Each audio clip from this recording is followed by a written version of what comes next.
Hello everyone, I am Archana Ranjan and today we are presenting our project titled Solar Powered Automated Irrigation System. But before I further begin, I am introducing my team members first. My team members are Satyam Sahai, Anandita Bera, Bahniman Roy, including me. Now coming back to topic, as we know in India, agriculture is the primary source of livelihood of more than 50% of its population. Due to increase in population and changing lifestyle, the demand of water, especially for irrigation, has increased. So it is important to regulate the use of water and avoid wasting it. Our project is designed in such a way to overcome this problem. The efficiency of this system is only 20 to 30%, though it can be helpful up to some extent. Solar panels used in this project is to run the system at daytime and it charges the battery to be operated at night. Moisture sensor senses the amount of moisture content in the soil. According to reading of the moisture content, the pump waters the crop. Objective and scope. As large percent of population are dependent on agriculture but only limited canal based irrigation system is present. Less production of crops due to irregularity of water leads to farmer suicide, which is one of the major problem. Farmers are mainly dependent on grid electricity or petrol and diesel. The main objective of this project was to design a small scale integrated system that would use the water in more organized way in order to prevent excess water loss and minimize the cost of labor. The components which we are using in this project is solar panel, battery, servo motor, soil moisture sensor, pump, microcontroller and motor driver. Now I am handing over remaining slides to Satyam Sahai. Hello everyone, this is Satyam Sahai. Now I am going to explain you the next set of slides. First of all, I am going to explain you the different components which we are going to use in our project. The first component is solar panel.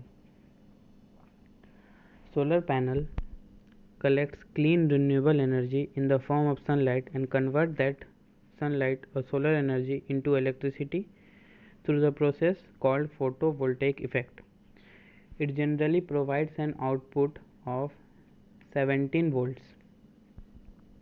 Solar panels are comprised of several individual solar cells which are themselves comprised of layers of silicon, phosphorus and boron. The next component is battery.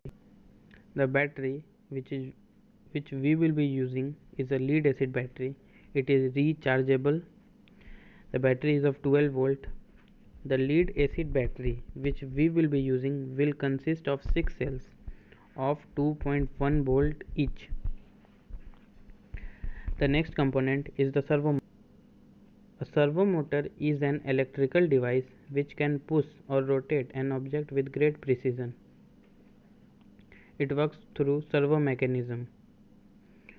The servo motor basically consists of a DC motor, a gear system, a position sensor and a control circuit. It has a high torque. It is working on pulsating DC supply.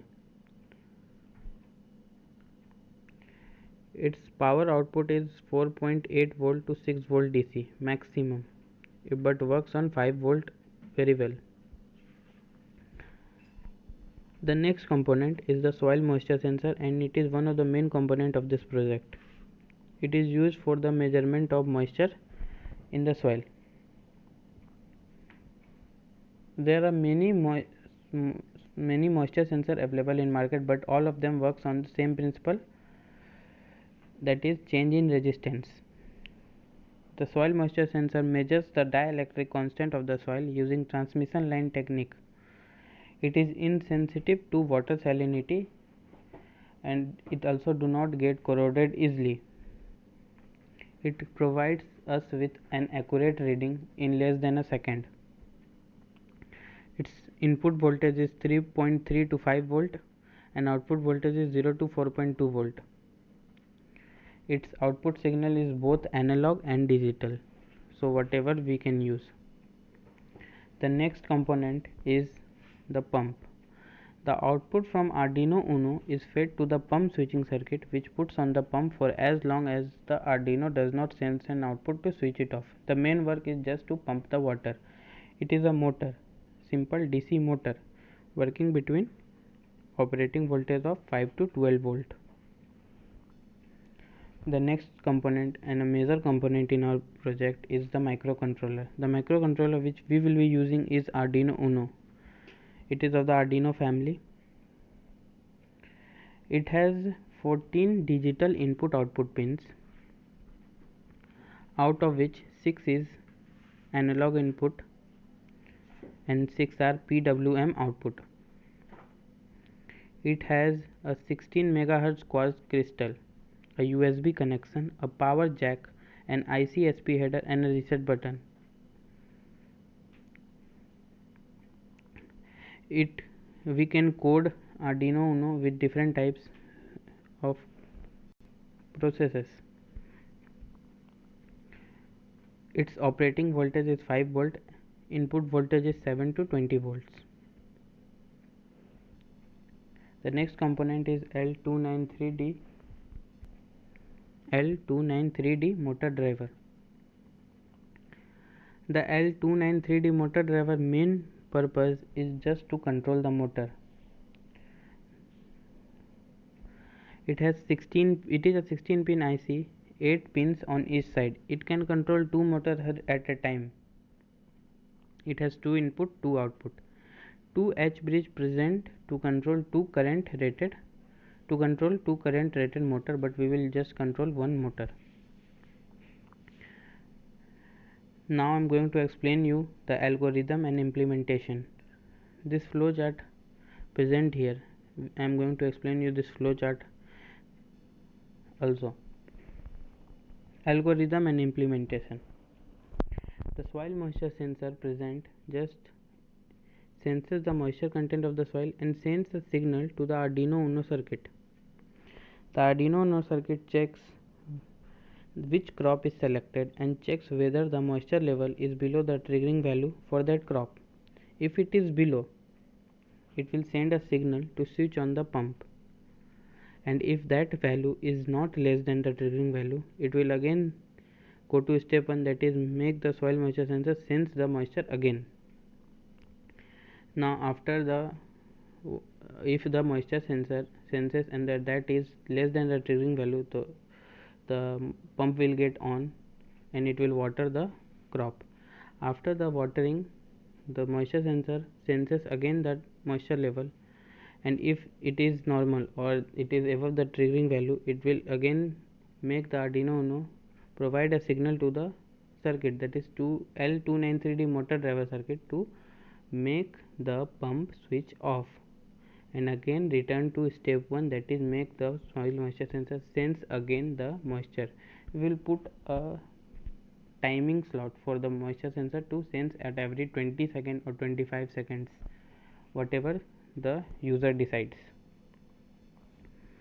Now I am going to explain you different circuit diagrams. There are 2 circuit diagrams in our project. The first circuit diagram is used to charge battery using solar panel with LM317 voltage regulator. Since I have told you voltage, that is the output of the solar panel, is nearly about 17 to 18 volt, but our battery is of 12 volts, so if we charge our battery with that output, it might destroy our battery due to overcharging. So we will need a voltage regulator, which we are using is LM317.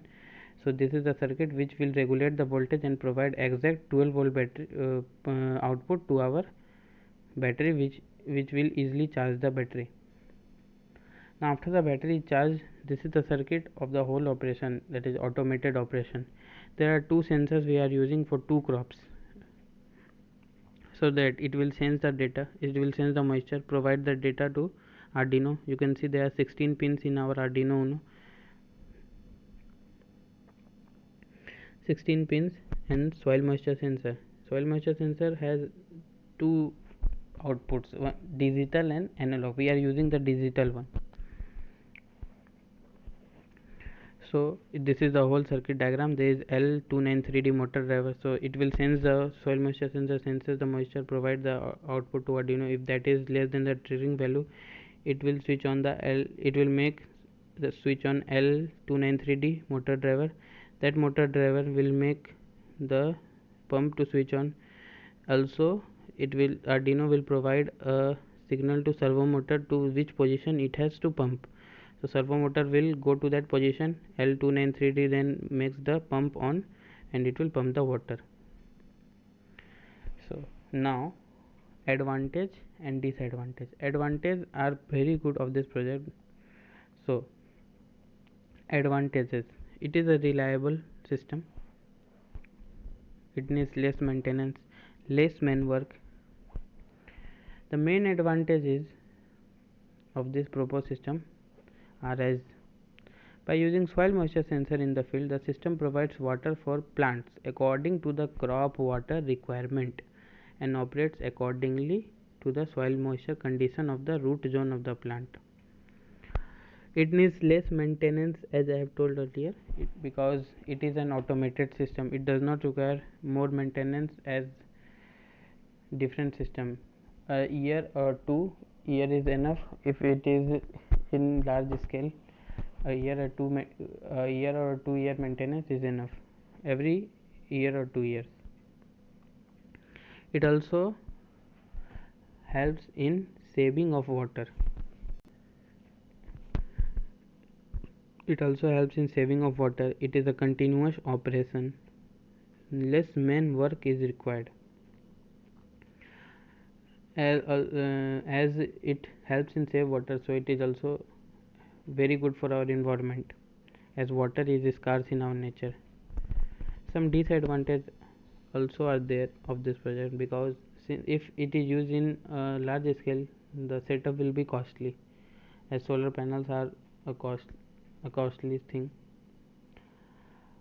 But if we use it for longer years, it will generally be efficient, I think so. It is weather dependent. The very bad disadvantage is it is weather dependent, because solar panels can only work in sunlight. But if we use that thing efficiently, we can charge more and more batteries which can be used in bad weather conditions. So lastly, I want to conclude that this project is made for farmers and gardeners who do not have abundant time to water the crops. It also covers those farmers who waste water during irrigation. This system prevents water logging of the crops and plants and also helps in saving of water. If we use this system efficiently, exact amount of water can be given to different types of crops. Different crops require different amount of water, so we can actually maintain that using that system. It can automatically water our plants. We can make an automated garden with this process. So this is a very efficient project which helps in saving of water, also maintaining or giving a good quality of crops. So lastly, I want to conclude that if this system is used in large scale, it can be very efficient and also helpful for our environment. Thank you.